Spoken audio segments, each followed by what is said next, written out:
Hello and welcome to the Ice Guys, brought to you by the National Hockey Now Network. This is the show that takes you into the world of the National Hockey League. Every game, every day, from a betting perspective. With pro sports handicappers, Ian Cameron, Alex B. Smith, and various guests from the world of hockey and sports betting. And now, here's your host, Ian Cameron. Welcome to the Ice Guys, presented by National Hockey Now, Friday, October 28th. It is Ian Cameron, Alex B. Smith, and we've got Nick Martin joining us today as our special guest for this Friday edition of the show, ready to break down the six-game card. Nick, welcome to the Ice Guys for the first time. Good to have you with us. Yeah, I'm stoked. Thanks for having me on, Al and Ian. Looks like a good slate. It absolutely does. So just talk briefly. I mean, how long have you been in sports betting, NHL betting, and what things do you like most to bet when it comes to NHL? So I've been handicapping for about 7 years, probably about 4 where I've taken it quite seriously. I worked doing personal training mainly, and then when COVID picked up and I lost so many of my hours with that, I started to really getting into handicapping more seriously. And then I reached out to Michael Laboff with Action when I saw they were looking for writers with some samples, ended up coming on board there. And then, yeah, just kind of got a little more involved media-wise since that point. All right, good stuff. And I noticed player props are something that you are very attuned to betting. So that's very good to see that, because player props have become a big talking point, more so on this show over the last year or two, as we've gotten more into shots on goal. Goal score props are certainly something I am targeting each and every day. So definitely good opportunities with that. Let's recap last night in the NHL. It was a huge card, lots that took place. Boston Bruins, I'll tell you, we'll start there because the Brad Marchand story was fantastic, and it completely went the opposite way I thought it might. I did think that maybe with Marchand come back, sometimes we see the big star player come back, it actually screws up the chemistry, especially with a team that had been playing winning hockey going into the game with that player returning. But no problem whatsoever with that. No chemistry issues whatsoever for the Boston Bruins last night as they rolled to a 5-1 victory over Detroit, and what a return for Brad Marchand, who is just remarkable. You could hate this guy as a fan of another team or someone that doesn't like the Boston Bruins, but you have to respect the way the guy plays the game, and you have to absolutely be beyond impressed with the fact he's back this quickly from that injury. He was expected to be back at Thanksgiving, late November. That was the initial thought when it came to Brad Marchand returning. And sure enough, he is back a month early. And what's he do? He gets a 2-goal game, two power play goals for the Bruins last night, helping them to that 5-1 victory over Detroit. The Flyers, another chapter added to the book of surprises, the October book of surprises, as I said, for the Philadelphia Flyers. They did get dominated. It was a great game for Carter Hart. Not so good for goalie Bob. For the Florida Panthers, but the Flyers find a way. Ugly. I like what Tortorella admitted after the postgame, if you happen to hear it. He said, we're not going to be a good metric team. All right. Our numbers aren't going to look very good, but we're just going to, that's the way it's going to be. And we're just going to have to find a way to win hockey games. And he's right. And that's exactly what happened last night in that victory against Florida. Minnesota beats Ottawa, hands the Senators their first loss at home this year. 4-2 victory there. Montreal takes advantage of a very, very tired Buffalo team. Brutal spot. Brutal that the NHL put them in that spot. One day off after returning home from that West Coast trip, and they lose to Montreal 3-2. Nashville takes advantage of a Blues team on a back-to-back to get off the schneid and back in the win column 6-2. Dallas shuts out Washington 2-0. Ottinger, again, spectacular. We had Vancouver getting their first win against Seattle 5-4. Way to go, Bruce Boudreau, 600th win. Love the quote after the game saying, 600th win, Bruce. Is this the way you had it diagrammed? He said, well, I had it diagrammed about 8 games ago, but that's pretty fun. Bruce I love Bruce. Say what you will about playoff struggles, yada, yada, yada. The person that he is, the character that he is, off the charts. You always get that with Bruce Boudreau, but that was a funny quote. Finally, congrats to him and the Canucks. They get that first win, although with a price. Horrible looking scene at the end. JT Miller, the heart of a lion, blocking that shot. Looks like he fractured something, hurt something, and he might be out for a period of time. That's hate to see that. Just what an effort by him. He had gotten a fight last night. Same with Tanner Pearson. They could tell Vancouver saying, no more bullshit. We're going to win this hockey game. We're going to finally win, and they did that last night. Jets, what a comeback for them. 6-4 over LA. Hellebuck out-dueled Quick. that was the main storyline there. Edmonton with a wild 6-5 win over Chicago. And even though the Oilers won that game, the Jack Campbell concerns are not going to go away after that game. They obviously outscored their problems and got the 6-5 win, a wild back and forth game. And the Leafs leafed. I mean, we can't even be shocked anymore. San Jose with a 4-3 win. That's now Toronto with on their resume this year, the first win of the season for the Arizona Coyotes, which they were on the losing end of, and the first home win of the season for the San Jose Sharks. They're on the losing end of it. Two of the consensus worst teams in the National Hockey League. So panic again setting in Leafs Nation after that result last night. Alex, you weren't with us on the show yesterday. It's certainly great to have you here back with us today. What did you think of last night? Well, let's start with that Wild and Ottawa game because it was the only bet that I ended up making at the first period over 2 plus 115. It seemed like a great price. The Wild have been over machined so far, and we've talked about how Ottawa getting their offense rolling. Even with that score, Marc-Andre Fleury made a ton of huge saves. That could have easily been a 6-5 or 7-6 game. But kudos to the Wild, locking down defensively late when they needed to, getting another win, and seemingly trying to turn things around after what was a bad start. Speaking of 6-5 games, we have to talk about the Hawks and the Oilers. That game was just absolutely a ton of fun to watch. And this Hawks team, they just don't quit. They're relentless. And, when you have 10, 11 power plays given to you, I think just about any team in this league might score 5 goals that night. Edmonton was just horrific with some of the penalties. And even the Hawks, they committed 7 of their own. So when you have these two teams playing as well as they are, you still got offensive punch in the Hawks with Patrick Kane. He got a goal and 2 assists. Max Domi scored another goal. Like I said, I really like his game, and I really think he might have found a place to fit long-term with the Chicago organization. But, of course, it's Draisaitl and McDavid all day long for the Oilers. McDavid with the hat trick. Draisaitl got the game winner with 35 seconds left.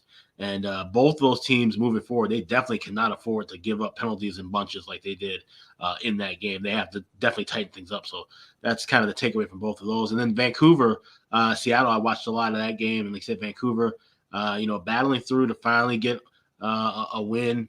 But I still don't think it's, okay, now everything's fine. Let's get back to being a 500 team right away. They still got to climb up out of the hole they put themselves into, and they've got a tough test to have to do it right against Pittsburgh. Yeah, no question about that. And a very entertaining night of hockey. Lots of fascinating games, no doubt. Nick, how did the night treat you, and what did you think of the action that took place on Thursday?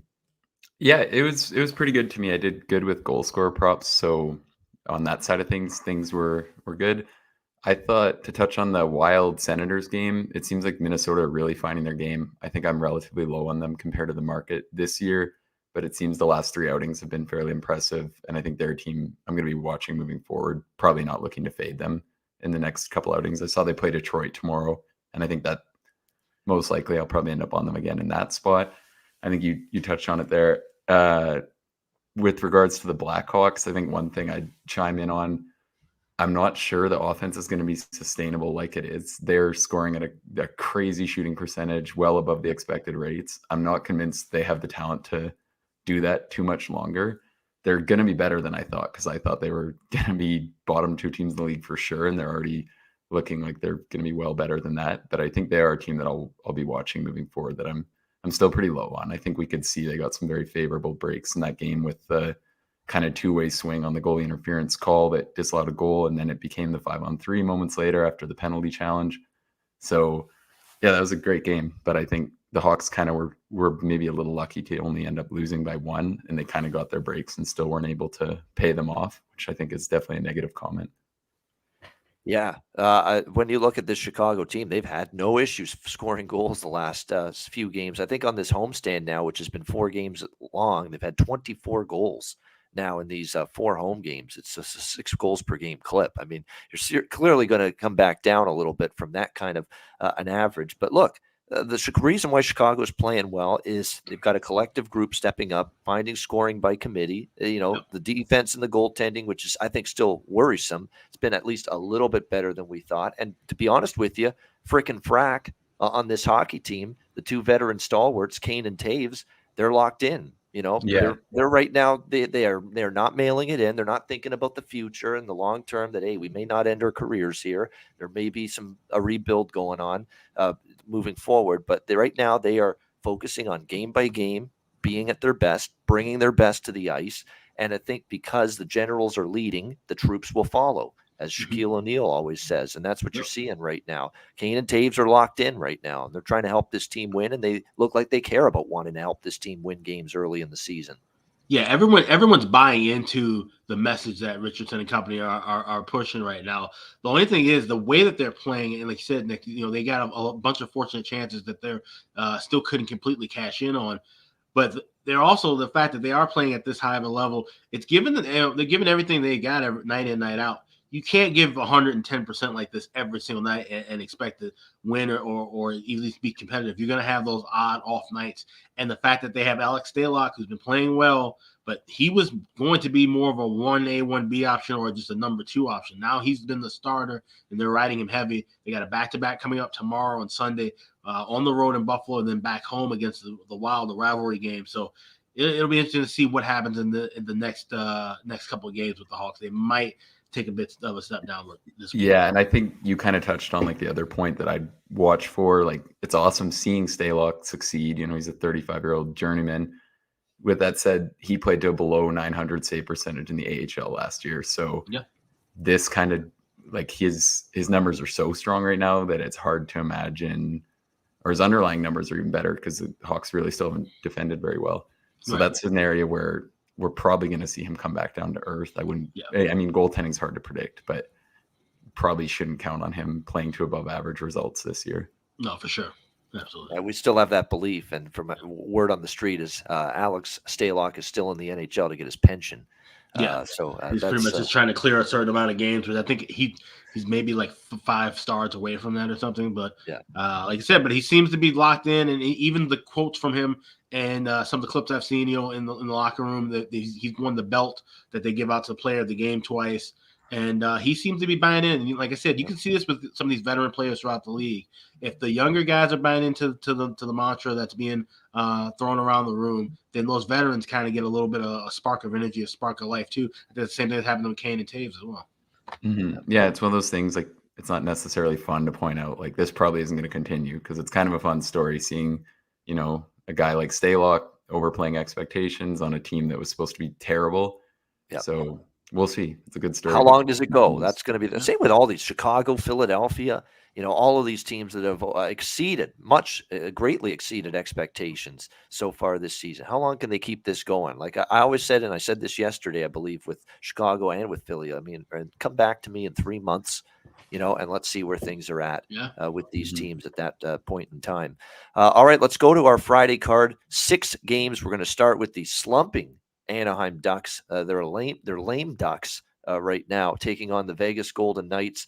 Vegas minus 280, home favorite, 6.5 the total in this game. We've got the Golden Knights certainly 6-2. Been a nice start to the year. Bruce Cassidy's really, what I like about what he's done with this group is he's got them playing good defensively, but he's also got the blue liners really joining the rush, making it more of a 5-man group in terms of their offensive attack. I like that.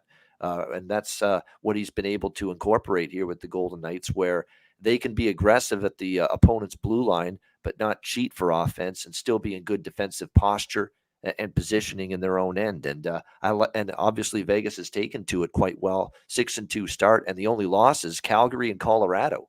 I mean, how can you even fault them for losing those 2 games? Those are the and the Avalanche game was I was just gonna say the Avalanche game was a pretty strong effort, I thought. I don't think you're gonna fault them at all for that one, really. I wouldn't. And even in the Calgary game, which was a little bit of a tricky spot for Vegas, they got out to the lead and Calgary came back and won. So that game was right there for the taking. And Calgary and Colorado 1-2 in my power ratings right now in the NHL. So to me, it's no problem at all that's the 2 losses Vegas suffered. Anaheim's just in a bad way, 6 straight losses. That road trip was a disaster. They really honestly could be 0-7 right now if they didn't have that comeback in the 3rd period against the Seattle Kraken in their first game of the season to come back and win that game 5-4. Obviously, keeping the puck out of the net's been a big-time problem for this hockey team. They've given up 4, 7, 6, 4, 5, and 4 in 6 of their 7 games. The only game they gave up fewer than 4 goals in a game was that Boston game where they lost 2-1 in a shootout. So it's been really tough for Gibson and Stoll. Gibson in particular, I took a shot with this guy, maybe Vezina, to bounce back, and it's not happened so far for him with the Ducks. Now, has the defensive play been great in front of them? No, but still, there's been all kinds of issues. We don't have goalies confirmed yet for this game, by the way, just Gibson and Thompson projected for this game. It's probably going to end up being a pass here, side and total. As much as I think, and I've got actually Vegas only minus 240 in this game. So, and I was high on Anaheim coming into this season. I took them over their season point total. So I don't want to abandon ship completely. The way I've got this game lined and price tells me there's a little bit of value on the Ducks here in this spot, especially when you think of Vegas playing the teams they've played lately here, Toronto, Colorado, Winnipeg, Calgary. You know, they've run the gauntlet. They've played some big games, some big-time teams. Do you worry about a little bit of a, 3 p.m. local time start here in Vegas, by the way? It's an earlier game. Is it going to be a little bit of a more of a flat environment? I mean, I don't hate even Anaheim first period, maybe taking a Vegas by surprise in this game early. But for the course of 60 minutes, we know who the better team is. We certainly know who the better defensive team is. It's hard to overcome that right now with the struggles if you're Anaheim. So I mildly lean to an Anaheim first period full game shocking money line split, but I don't know if I'll do anything but maybe put a couple of bucks on that. Nothing of significance, but I do see value in the numbers here with Anaheim a little bit, even though they've been god awful. Alex, what are you thinking here, Anaheim, Vegas? Last night I was able to grab 6 over minus $1.20. I still see 1-6 floating around, but mostly 6.5 even money. I love this game over. And here's the thing: today is Nevada Day. This is where they celebrate the state being admitted to the union and being part of the United States. It's been going on for years, and every year that they've played this game, they played an annual home game at the 3 p.m. local. Yes, that's right. And every game has been a complete sellout. It's been absolutely crazy, and the games have flown over. The first year, 7-0 win against Colorado. The next year, 4-3 overtime win against Ottawa. Of course, there was the pandemic year. They didn't have a crowd, and the season started late, so they didn't have it that year. Another game they had, 6-1 loss to Colorado, flew way over the total that was at 6. And last year against Anaheim, 5-4 in a shootout. So we've seen nothing but overs in this Nevada Day spot. Like I said, Anaheim's defense has been playing poorly, and I think Vegas can kind of get into that transition rhythm with Anaheim and trade some scores back and forth. So I like this over 6.5. All right. You know what? I might add that myself after you gave those numbers about just how wild the games have been here. And we know Anaheim, see, it's tricky with the total because Vegas kind of an under team. We know Anaheim's more of an over team with the way they can score with Terry Zegras. Comtois now on the, by the way, top line. We've got a player elevated to the top line, Maxime Comtois for the Ducks. I like those situations from a prop standpoint. So maybe a little sprinkle on a Max Comtois gold prop here.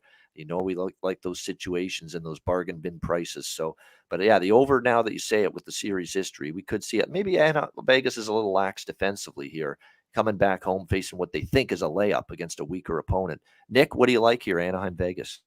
I see your points with the Ducks. I think that road trip was obviously a disaster. Every game was, I mean, really the whole season. Like, I think this could be a good spot where maybe they stabilize after some time off, getting ready to go.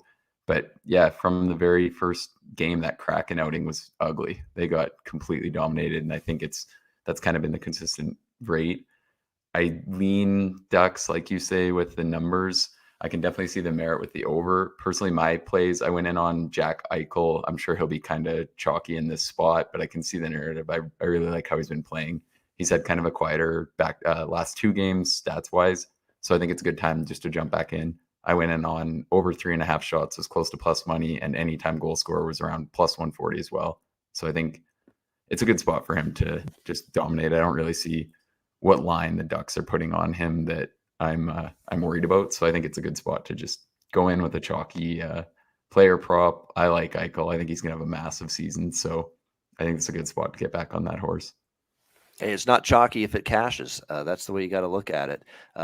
So liking some Jack Eichel props here. Goal prop, shots on goal prop as well for Nick with the Ducks and the Golden Knights. All right, next game on this Friday slate, Islanders and Hurricanes. We've got Carolina minus 185, home favorites here, 5.5 the total in this one. So I'm not going to have much involvement here side-wise or total-wise in this game. Certainly a dubious spot for the Hurricanes, returning home off that Western road trip through Western Canada and Seattle.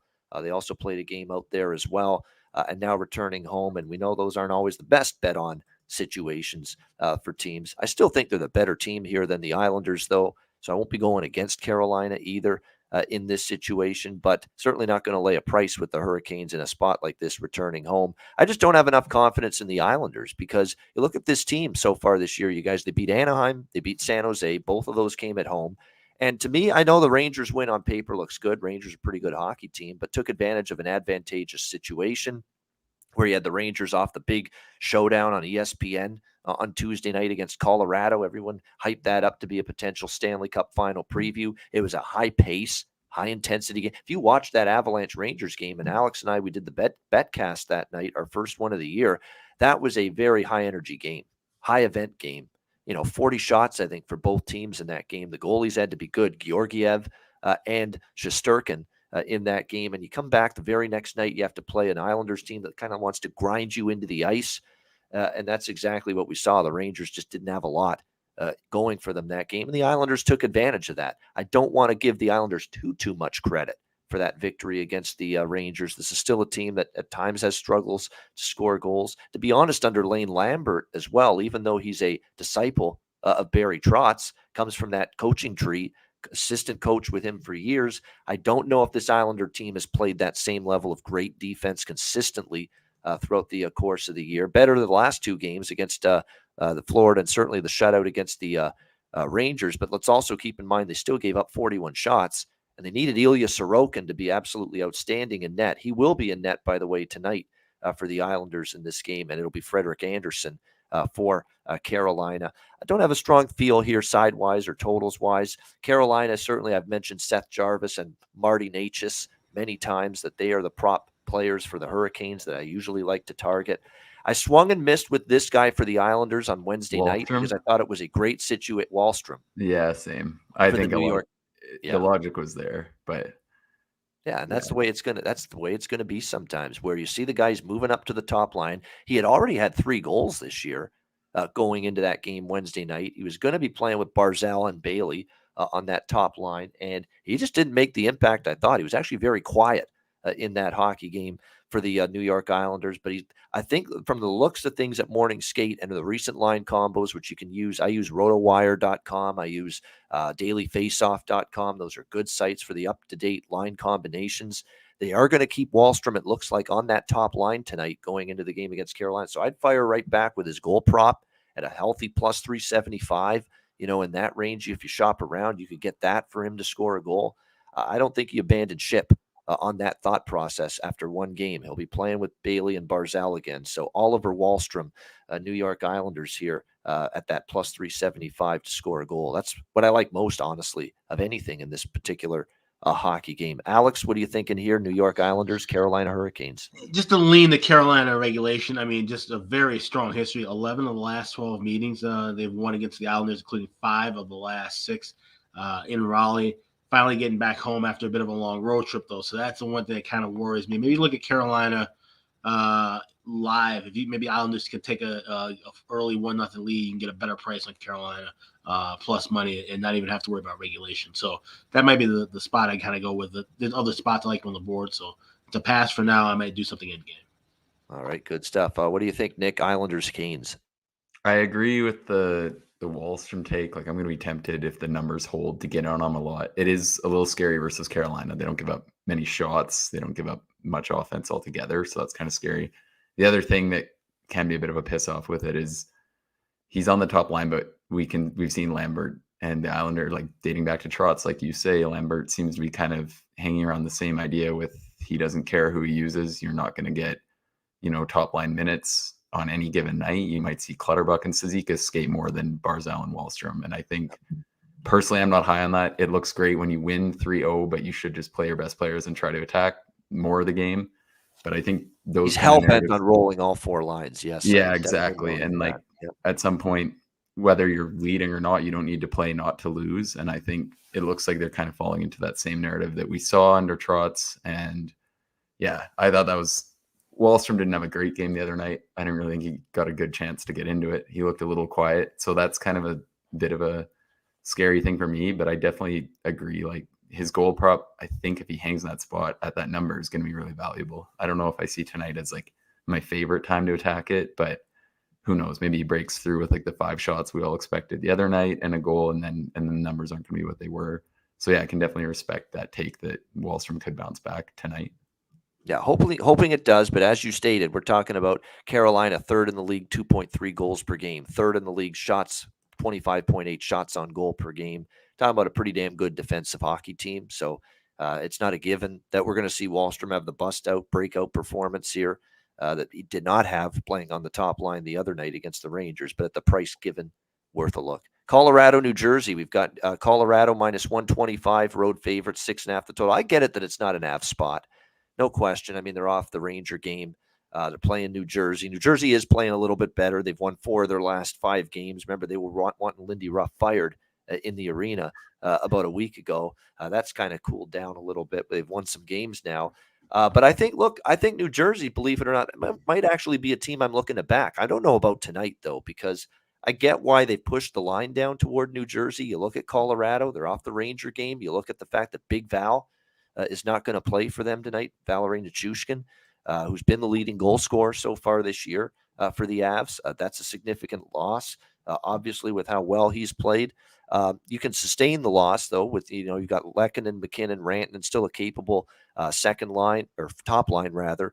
Newhook, Rodriguez is actually, I thought, played well. And they're going to give, you always wonder now, we know Nichushkin's slotted in on that second line this year for the Avs. And here's a possible Ian Cameron player prop opportunity. We love it when we get the players moving up the lineup, being elevated to a top line or a second line role because they're not going to be accounted for that in the betting markets and the prices, and you can take advantage. And that would be Martin Kaut here for the Colorado Avalanche. It looks like he is going to be the player moving up to the play in the second line tonight for the Avs against the New Jersey Devils. Again, he's been quiet. He's talking about a guy that's got not much ice time. You look at it, 4 minutes, 6 minutes, 5 minutes. That's it for him the last 3 games. But you think that number is going to go up significantly here in this game. He's playing with, obviously, Rodriguez and Newhook on that second line. It's not a bad option here to just sprinkle. I mean, you don't have to go with a big, significant wagering amount here, and I wouldn't. But I think it's worth at least a few bucks here to look at a player like Martin Kaut here in the goal market, because you can get plus 400 points bet, among other places, for him to get a goal. I mean, you're talking about a second line player now going to be up there and plus 400. Those are the kind of bargain bin player prop situations that I love. And if you follow me on Twitter at Bobano, and you'll notice yesterday I posted the 4 key factors to finding goal scorer player prop value. Look, if you can bet your Sidney Crosby and Evgeny Malkin and Connor McDavid and Austin Matthews and the goal props for them, minus 120 or plus 120, plus 140 if you like. And a lot of times they're going to hit because, look, they're elite players, of course. But for me, long term, I want the bargain bin. I want the good prices. I want these advantageous situations where you can find legitimate value situations and legitimate value prices. And to me, the 4 factors and 4 categories, 4 situations you could really capitalize on are what I mentioned on Twitter. 1, the streaking goal scorer, the one that scored, multiple games in a row, but it's not being accounted for in their current goal scorer prop price. And you can find like Pinto for the Ottawa Senators. Now, he finally didn't score last night, but he had scored in 5 straight games, and he was like plus 350 to plus 400 in all these games to score a goal, and he's making an impact. So that's a situation that's advantageous. The second one is the player that's moving up the lineup to either the top line or the second line, where you have examples all the time where the other line mates are like plus 140 to score a goal, and this guy who's playing on that same line, either the top line or the second line, he's plus 350, 400. It's insane. It's great value to take advantage of. Players facing their former team are always worth a look. I think you get some value there. They're always up for it. And the fourth category is a player that's been benched or scratched recently, and they return to the lineup. And especially if they return to a top 6 forward role, where you can all of a sudden pounce on a terrific price on them to score a goal. So those are the situations that I build my value looks for goal scorer props around. So make sure you remember them, the 4 factors, if you will, and you'll be able to find some great situations. They won't always cash for you, but you don't need them to always cash. You cash like 35% of them even. You're going to make good money because you're getting 350, 400, and sometimes even more than that with those goal scorer props. So in this game, I like the over. I'm going to stay away from a side. I do think Vanacek in goal is going to be a better thing for the Devils moving forward. I think he's the better option. He played well against Detroit. It is going to be tougher, though, against Colorado, though, in that offense. And I think the Devils can do some damage against Francouz, who's going to be a net tonight for the Avs. And Francouz has struggled in his 2 starts. 0-2, goals against way above 4, save percentage way below 900. So this looks like a game that sets up to have some goals in it. Even with the absence of Big Val, I'm going to go over the number here, 6.5. Alex, Avalanche and Devils. Yeah, I'm leaning with the over too, but I like this team total over a bit more. I got the Avs 3.5, laying $1.15. I think, with Nichushkin being out of the lineup, I think there will be some guys that will step up.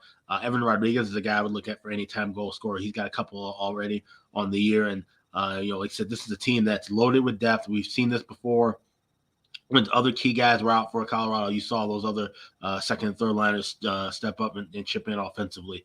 So I'm not too worried about that. And I figured Francouz would get the start here because tomorrow night they're playing the New York Islanders. Georgiev has a great record against the Isles. So I'd like to see the Devils, maybe come out and pull this one out with a 5-4 win, a 6-4 win. I still catch my team total, and then maybe it gives me a better value to bet on Colorado tomorrow night when they play at Long Island. We go. Yeah, exactly. Just to confirm, as someone asking in the chat, is he really out? Yep. No Nichushkin tonight for Colorado. That is confirmed. Nick, what do you like in here? Colorado, New Jersey. Yeah, I had written an article yesterday with action on the over. I'm pretty high on it. I think you guys were all seeing eye to eye there.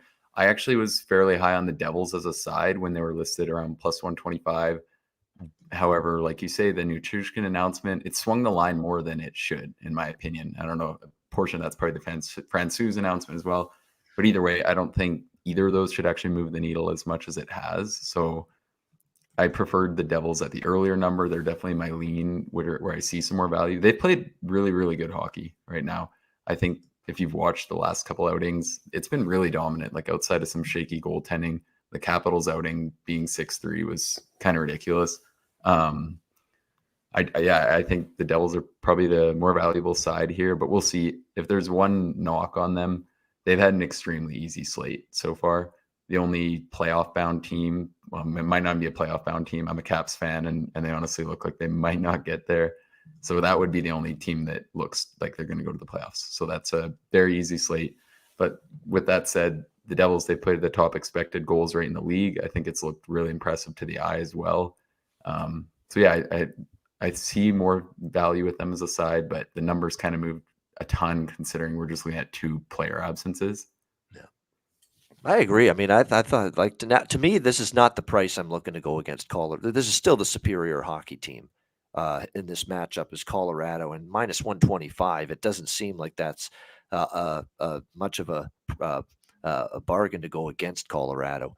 If you still like New Jersey at this current price. It's funny you mentioned being a Capitals fan. Good time. We'll hit on that just for a second and talk about them for briefly, because I know I've mentioned it and Alex has mentioned it as well. Don't they look a little disjointed, slow? Passes aren't clicking. Flat. Like Really the offense is just not fluid. I mean, we've seen this beautiful Picasso, Rembrandt-like offensive creativity and puck movement, players not being stationary, and just great flow and synchronicity. One first line through the fourth line with this team, blue line transitioning the offense and rush ahead, and we're not seeing any of that shit this year with the Washington Capitals. It's been pretty shocking, and that was not really a great game at all for them last night offensively at all. Jake Ottinger had something to do with it. He's certainly a great young goalie, but yeah, issues with Washington. How do you see it, Nick? Yeah, they look flat. I still think they're better than they're showing right now. The Connor Brown injury he was obviously brought in to replace Wilson on that top right line or the top right wing spot. He's injured now, so that short-term solution's already out the window. John Carlson looks terrible. He was horrendous last night. I think he probably was lucky he didn't get dashed up 3 times. So for the time being, it looks pretty bad. I think they're a little better than I'll definitely be watching to see if they can trend up moving forward. I thought they were better than people were expecting heading into the year. I'm still hopeful that maybe that's true.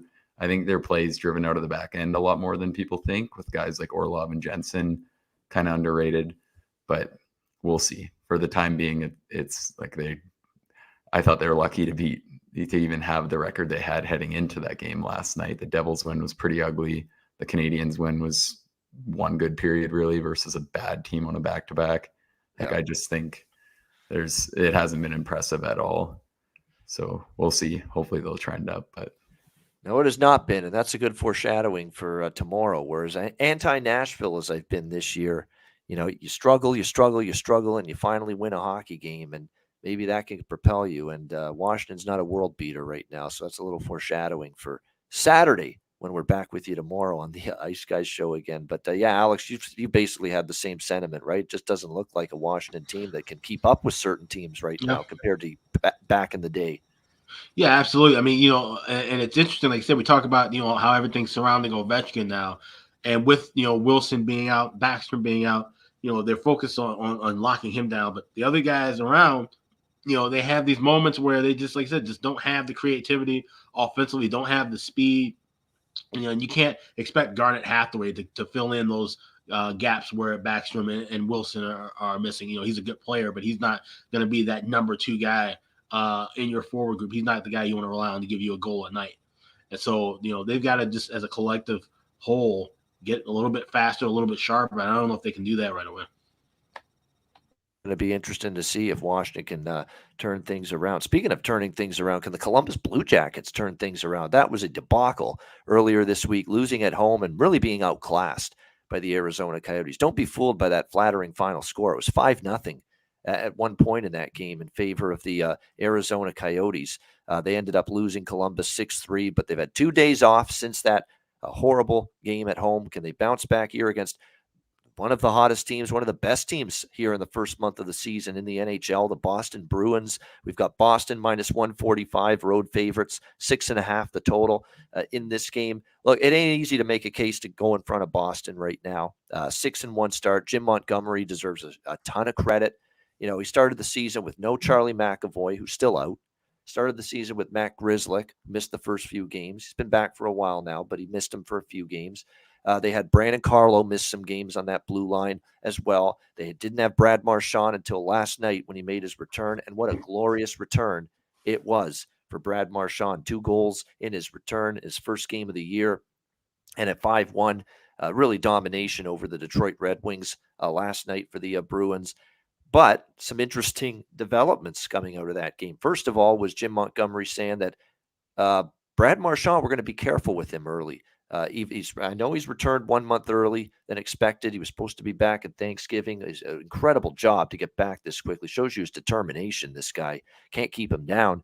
But they're going to be careful with him, and they're doing a little bit of an NBA load management kind of thing with Brad Marchand, where he's not going to play back-to-back games here in the early part of his return. So Brad Marchand will not play tonight against Columbus.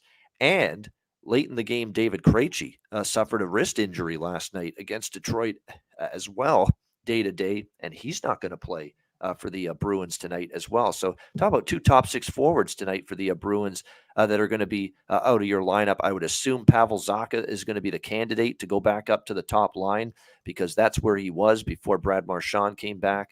We'll have to wait and see on that, but certainly there's going to be some line juggling for Montgomery tonight. I've got to imagine Columbus brings it tonight. No one's going to want to be happy with the loss to Arizona at home. No one should feel good about that. And the one thing about Columbus is people are saying how bad they've been. Well, they're 3-5. That's not great. But you look at since the first 3 games of the year where they lost the first 3, Carolina, Tampa, St. Louis, they haven't lost 2 in a row since then. They had the loss to Pittsburgh. They bounced back. They beat the Rangers 5-1 over the weekend. So I don't think they're as bad as they showed against Arizona. Maybe not as good as they showed against the Rangers either. But I think in this spot, they could take advantage of Boston a little. I've got concerns about Boston being at their best tonight. Okay, that was an emotional environment. The crowd was buzzing last night. Brad Marchand's making his return. He had a big night. Now you go to Columbus and you see, wow, they just lost to Arizona. It's going to be an easy street for the Bruins tonight in this game. I'm not so sure it's going to be that way. They have no Krejci, no Marchand on a back-to-back. And the fact that you think about it, the last time we saw the Bruins on a back-to-back, they won it against Florida at home. They went on the road the very next night against Ottawa, and they couldn't have started worse. I think they were down 3-0 in the blink of an eye in that game, and they ended up losing 7-5 to the Ottawa Senators, the one and only other time they were on the second of back-to-back games. So if you're wondering, does that sound like I'm making a case for Columbus? Indeed, I am. I like the Jackets here. Plus 125 in this game as home underdogs. Let's not forget, there's still Lionel, who's going to be more comfortable. Second game back now. Gaudreau, Roslovic. You've got offensive weapons. I think Boston's defense could be a little bit worn down. I like Columbus here. I like the over a little bit. Yeah, I like the side more, but I like the over a little bit as well, 6.5. And from a goal scoring prop standpoint, I'm rolling right back with someone I cashed with in the Arizona game, and that's Kent Johnson. This kid's really good. All right, he's now scored in multiple games. Again, getting a great price. He's going to play on the second line. He's making an impact. He's getting chances every night for this group, and he is going to be a legit goal scorer, I think, in this league. And I'm seeing him at plus 530 at some spots. That's right, plus 530. Cool bet. Plus 450. Bet MGM. Insane price for Kent Johnson. Are you kidding me? Are you shitting me with the way he's contributing right now offensively for the Blue Jackets? 3 goals, 2 assists. Like I said, he scored in each of the last 3 games against Pittsburgh, the New York Rangers, and Arizona. That is outstanding bargain bin value. That's an Ian Cameron goal scorer prop special right there, if I've ever seen one. Alex, what do you think here, Bruins Jackets? Yeah, this is a game I like the first period over, but I'm going to wait just a little bit to get a better price adjusted in game. I'm seeing 150 to 160 on 1.5. A couple of shots have 2, but I want to get that 1.5, knock that down around maybe $1.15 or cheaper.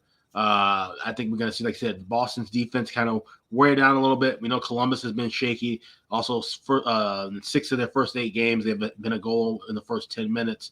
So I think that could lend itself where we see at least a couple of goals here. Maybe even take a shot with both teams to score in the first period as well. Right, yeah, that might. I do like that. There's a couple games I like both teams to score in the first period. That is definitely Colorado, New Jersey. I actually like the first period, both teams to score. This one, and there's another game coming up that I like that as well. So, and liking the first period over, Alex, but we'll wait for a better adjusted line in game. Nick, what are you thinking here? Bruins Jackets. Yeah, I think you guys touched on all of it well in this one. It's a spot that's really favorable for Columbus. I think backing the red hot Bruins here is definitely not as strong as it might look to some. And for me, it's Blue Jackets or pass. Good stuff. We move on now to the next game on the slate, Pittsburgh and Vancouver. Penguins minus 170, road favorites, 6.5 the total in this game. Although as I say that, I'm seeing some money pouring in right now on Pittsburgh, all the way up to minus 180, minus 190 now with the Penguins in some spots. This is a tough one. This is a tough one because when you have the winless team, they get the first win. I like to ride that team. That maybe they get on a run. They get their confidence. They get their feet under them. They got, they finally go to the rink with some positive energy, and finally Vancouver has that. So in theory, conceptually, I want to take Vancouver again after getting their first win of the season, but the spot's not great. Back to back after being in Seattle late last night, you're coming home, you're facing a rested and quite frankly, I think what will be an angry and focused Pittsburgh Penguins team because of losing back-to-back games against Calgary and Edmonton to start this road trip. It's certainly spot-wise a Pittsburgh spot, no question. So what I think I'm going to end up doing here is I'm probably going to end up passing on the side. And if Vancouver wins tonight, probably ride them for a bit after this game. Even if they lose tonight, I don't know if I'll dock Vancouver too much for losing this game tonight, considering how tricky this situation is. And let's be honest, they probably celebrated that win last night more than your average one win in an 82-game regular season with just how much they had struggled. And you knew it wasn't going to be easy. Of course, Seattle had to score to make it 5-4 and just make the Canuck fan just sweat right till the very last second of that game. But the effort was there. They got everybody stepped up, played a good game. Kuzmenko finally found the back of the net. I do think he's worth looking at from a player prop standpoint. He had chances, finally found the back of the net last night for Vancouver. JT Miller was immense. That's why it was gut-wrenching to see him take that blocked shot at the end, hobbled off the ice, had to be helped off the ice. And I would guess he's probably not going to play tonight. And you wonder and you worry that it might be time that he's going to have to miss now moving forward for the Canucks. Although right now he's only listed as day-to-day at the moment. But, Connor Garland played a great game. Elias Pettersson played a great game. Ilya Mikheyev, who they brought over from Toronto, who had a nice season last year. They've been waiting for him to fire offensively.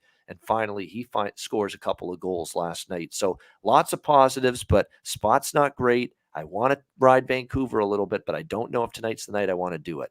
So I'm going to end up probably passing on this game. Spencer Martin will probably be the goalie tonight for Vancouver on a back-to-back after it was Demko, of course, last night. And it should be Tristan Jarry in net for the Penguins. But do keep in mind, too, with Pittsburgh, Gensel and Zucker, for them, very much questionable for this game. They've been missing in action, and obviously they've missed them because it hasn't been nearly quite the same team without those two guys. Raquel and Heinen, I've said those two guys have been prop value players for Pittsburgh the last few games with Zucker and Gensel hobbled. That might be the case here with, again, Gensel and Zucker questionable tonight in this game.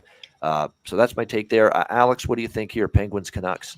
Yeah, this would be an interesting one to watch. Like I said, with Vancouver, second night back-to-backs, finally getting on in the win column. But now taking on a Pittsburgh team, they said they're going to be focused, maybe a little bit angry. And these are two of the best teams as far as first period overs go. We've seen all 8 cash with Vancouver. I think Pittsburgh only had one game that's gone under or pushed on a number. So we'll go with the first period over at 2. Seeing plus 120, plus 125 at one shop. So I think that's worth buying on at a 2 price here. I think we can see some good back and forth action early.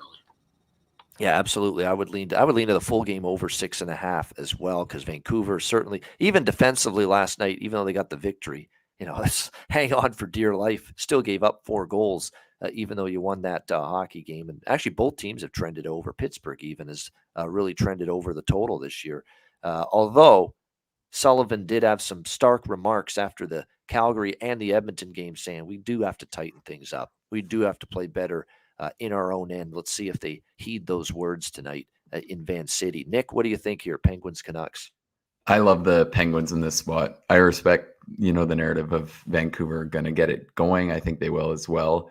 But this just sets up as such a bad spot. They're playing a way better Penguins team, especially with Besser, possibly Miller. Demko might not start. Quinn Hughes is still out. Their back end is just so thin. I really like the Penguins to bounce back and take advantage of this outing. And that's coming from someone who loves Boudreau, loves the Canucks. But I just think when you really just look at it from a personnel side, I was shocked. This game was up at minus 155 last night. I got on that immediately. I'm not surprised to see the lines moving heavily, because I think when you piece it together, I don't see how it's not like minus 210. Like this is a great spot for a better Penguins team, I think, to just take advantage.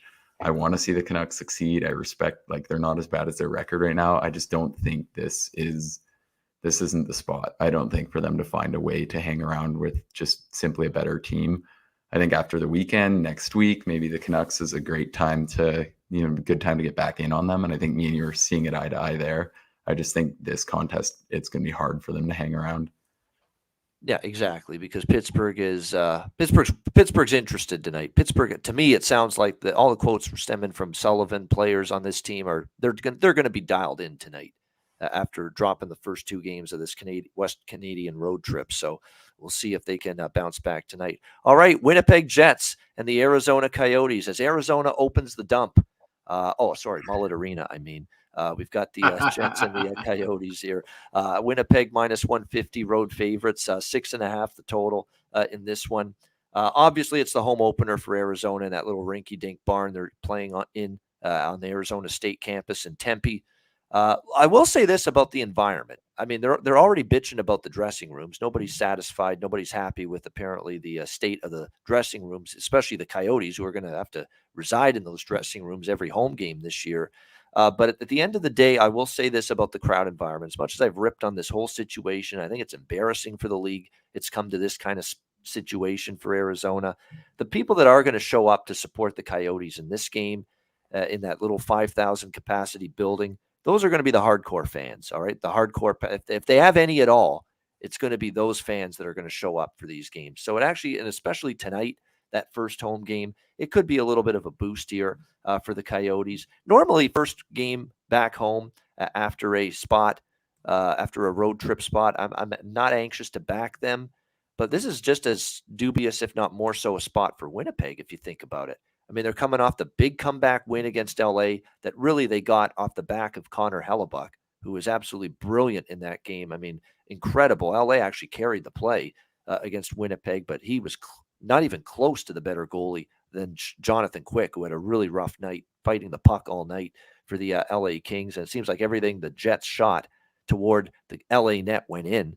And then all the tons of chances and rubber they fired at Hellebuck, and he was just a brick wall back there. And that was the difference in the end. So the Jets gutted through a game and a victory against the Kings that maybe they didn't deserve, but they got it anyway. And now they're on a second of back-to-back games. And look who it hasn't been confirmed yet, so I don't want to jump the gun. But you would think here, second night of back-to-back games here for the Winnipeg Jets and the workload that Hellebuck faced last night. We're going to see our old friend, one of my favorites. I light up like a Christmas tree in October when I see this guy's name about to start. Our old friend, Big Civ Dave, Dave Riddick here for the Winnipeg Jets. And we know it wasn't good for him in his one and only previous start against Vegas this year. What did he give up? 4 goals in the first period? That's Big Civ Dave for you. That is definitely Big Civ indeed. Certainly I would anticipate him being in net tonight for the Winnipeg Jets. Karel Vejmelka, currently projected, not confirmed, but projected to be the starting goalie here for the Coyotes. Looks like injury-wise for them, Schmaltz still out, Jacob Chikrin, of course, on IR.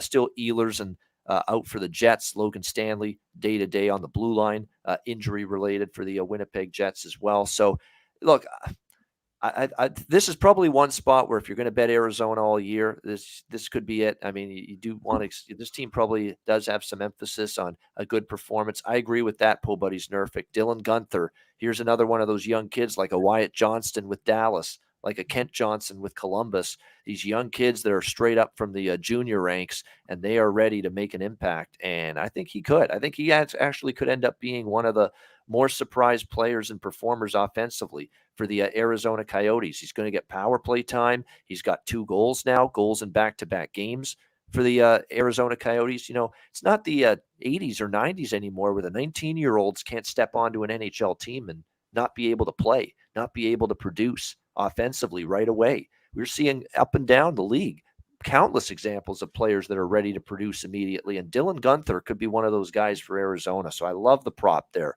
on Dylan Guenther. Reading my mail, Po Buddy's Nerfect. You're absolutely right. I like that one for them. I would look at maybe an Appleton for Winnipeg because he's playing on the top line, but I like the Dylan Guenther look. No question about that. Plus 400 to score a goal tonight in some spots as well for a guy that scored in consecutive games. And as far as side and total goes, I like the over 6.5 a little bit, but I like even more than that, zoning in on the Arizona team total.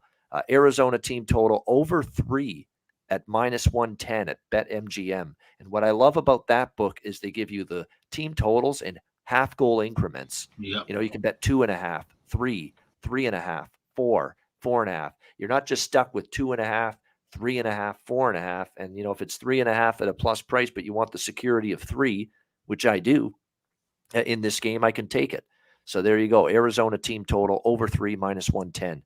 That's what I'm going to go with. That's the strongest stance I have, biggest bet I have on this Jets-Coyotes game. Alex, what do you think here, Winnipeg, Arizona? Yeah, I can see Dylan Guenther having a big night too because I'm sure he'll feel right at home playing on a college campus.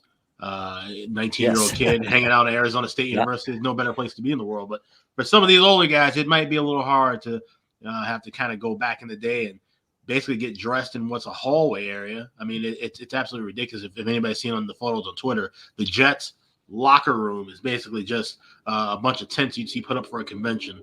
And they say it's temporary. They'll be, fully built by the time the Arizona comes back from their 16-game road stand that's going to happen after this 4-game homestand. So my point is this is an absolute clusterfuck of a situation for the Coyotes, but they can make the best of it, right? Like, all right, you got 5,000 fans. There are still tickets available, and from what I'm seeing, the resale value is about $100, $200, so they could fill the place up before puck drop. It's their new building, and, like I said, it's going to be the hardcore fans there. They're catching a Winnipeg team on the second night of a back-to-back, and they could be facing David Riddick, who, like you said, Ian, we like to fade him early and often in starts. He is just not anywhere near the form he was during his days in Calgary as a backup. Even early in his Nashville tenure, he was halfway decent. He seems to decline more and more as he goes along.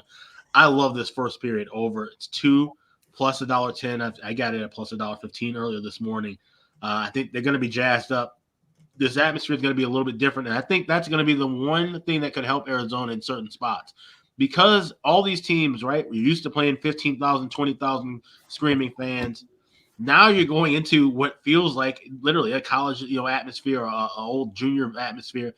I've heard that the Coyotes are going to always mark off about 200 tickets for ASU students to go for just $25, and they're also going to have a drum line as well. So they're really kind of, buying into this whole hybrid college pro theme. Maybe that can disrupt some teams on certain spots, and that's the only time we'll get value to bet with Arizona.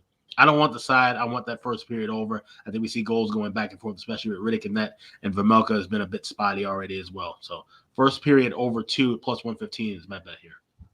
Yeah, and of course, this big night, Winnipeg Jets, Arizona Coyotes, got to go to ESPN Plus to see the hockey game. It is Unbelievable. ESPN Plus. This is one of those games where they should have left. You're right, the regional carriers. Yeah. You shouldn't be ESPN. You can put it on ESPN Plus for the entire country. That's fine, or the entire population, as long as you have access to it.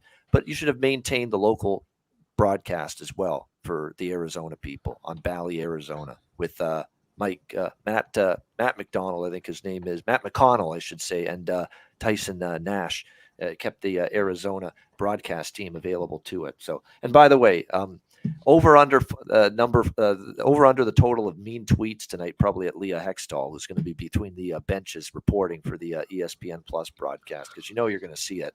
It's like a firestorm on Twitter every time she's popping up, either doing play-by-play or reporting. I don't understand the hatred for her doing on like the sideline reporting, the between the glass reporting. That's going to be her role tonight. Yeah, right. That was a good adjustment. Yeah, she does a great job with that. She's just terrible at play-by-play. There's a huge difference. Not a lot of people are good at play-by-play. Like, it's not just a slight on her because she's a woman. It's just very few. I know Ian's got a whole list that's coming out soon, but I know personally for me, most of the play-by-play guys in the NHL aren't that good.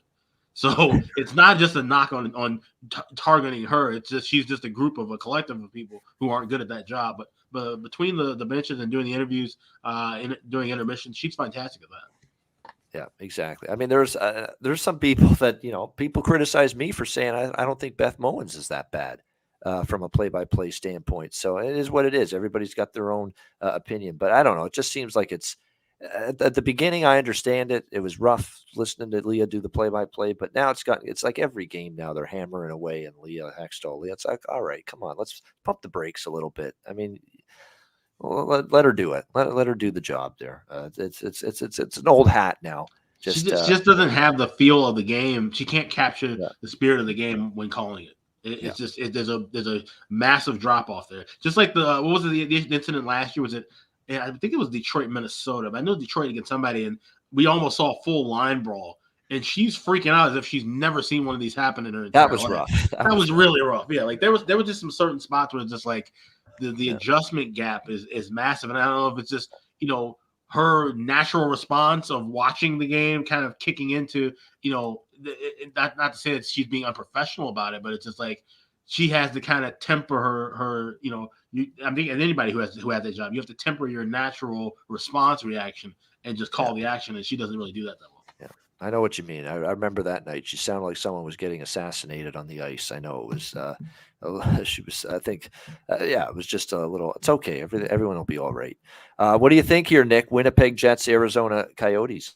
I think we're seeing it from a lot of the same angles. I think it could be a bit of a higher scoring game, obviously with Riddick coming in. Maybe we don't know exactly what to expect out of that arena. I lean Arizona as a side as well. You touched on one of my favorite prop bets from the game. I like Dylan Guenther as well. He's got a crazy shot, and if they can get control, play at a better rate tonight, I mean, they're going to be more likely than most nights to score 3 or 4 goals. More, they're not going to do that often, but it definitely could be tonight. And then another guy I love, you touched on Appleton. He's up on that top line. I've been playing him all week. I think Kyle Connor tonight, though, is a great spot if you can get him at what some of the sites had. There's a huge disparity when I was looking around the markets this morning. Some sites had him way down at minus 130 to score. I wouldn't play it at that number. FanDuel had him at around plus 132 to open. I would definitely play him at that. I think he's going to break through soon. He's playing really, really well. He's obviously one of the best goal scorers in the world. We know that. That line with Appleton is still playing really well. He's been collecting points this week. He just hasn't broken through with the goal. He hit the inner crossbar on whenever they played at home versus St. Louis. I think it was Monday. I think he's there. The breakthrough's coming, and I think in this spot where the Jets will probably score 3 goals realistically, I love it. And I just don't see who's going to guard that top unit very well. Like, I don't know what line match Arizona are kind of going to be hoping to play for there, but I think it's just a great spot for Connor. So yeah, I think he's going to end the goal slump tonight. And he hasn't even, not that this makes it more likely he should score, but I think it's part of the reason we're getting a better price than we should versus Arizona. He's scored 1 goal this year, and it was on an empty net. He hasn't even beaten a goalie. I think for anyone who's watched him the last couple of years, that is like absolutely shocking, especially when that line's actually controlling play at an effective rate. So it's not like he's just been, we don't just want to say guys are due when they're not in the play, their lines aren't, like sometimes guys are just playing bad. I don't think Connor is playing bad. I think his game looks kind of on par with how it should. The puck just hasn't gone in yet. I think we saw kind of this narrative with Matthews last night and with Timo Meier. They're some of the game's best goal scorers. Sometimes you can get them at a better price than you should be able to when they're in a bit of a slump. And I think Connor tonight, I love it. I think he's going to score. Yeah, it looks like plus 120, plus 130 is what we're looking at for him in the goal scorer. I can't fault him for trying because that's what you've seen that other than the empty net goal. 3-2, 3-3, 5 shots against St. Louis, 3 more the other last night against LA. So, the chances are there. The shots are there. He's firing pucks. And you got to think a guy with that ability to score, I think at least 40, if not approach 50 this year, he's going to find it sooner rather than later. So this could be the right time to buy low here on Kyle Connor for the Winnipeg Jets. We'll see if he can contribute to the scoring tonight in the desert as the Arizona Coyotes have their home opener. All right, great stuff. Great Friday analysis of the NHL card. Thanks to everyone for joining us in the chat. Hit the like button. Make sure you do that before we wrap things up. Let's get to best bets to wrap up the show. Alex, what do you like for best bet? Yeah, the couple of ones I was going between is I'm going to go with the Vegas and Anaheim over 6.5 at even money. Remember, that's an early start. That's 6 p.m. Eastern, 3 p.m. Pacific. Like I said, Nevada Day has been a high-scoring affair. It's the last 4 times where they've had this kind of a big ceremony celebrating the state with the Golden Knights. And Anaheim's defense has just been brutal. We know they can chip in offensively. I think it's going to be a good two-way pace here. So give me the over 6.5 even money with the Ducks and the Golden Knights is my best bet. There you go. Anaheim, Vegas over 6.5 plus 100. Best bet for Alex P. Smith. Nick, a great job. First time on the Ice Guys show. I'll look to have you back later this season. Nick, what do you think for your first best bet for the Ice Guys show tonight?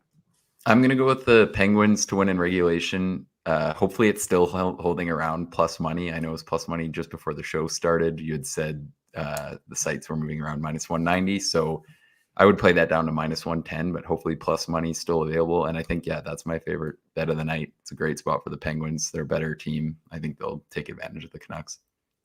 All right, Pittsburgh in regulation, minus 115.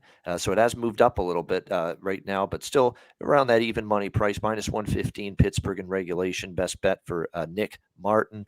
My best bet for this card, I'm going to go with that Arizona team total, over 3, minus 110. I like that. And I'd rather bet that than trust Arizona to win the hockey game. I do think they get 3 goals minimum. Very good chance for 4+. Against David Riddick, who, of course, in his one start this year, Vegas puts 5 goals in the net and wins that game 5-2. So Arizona Coyotes,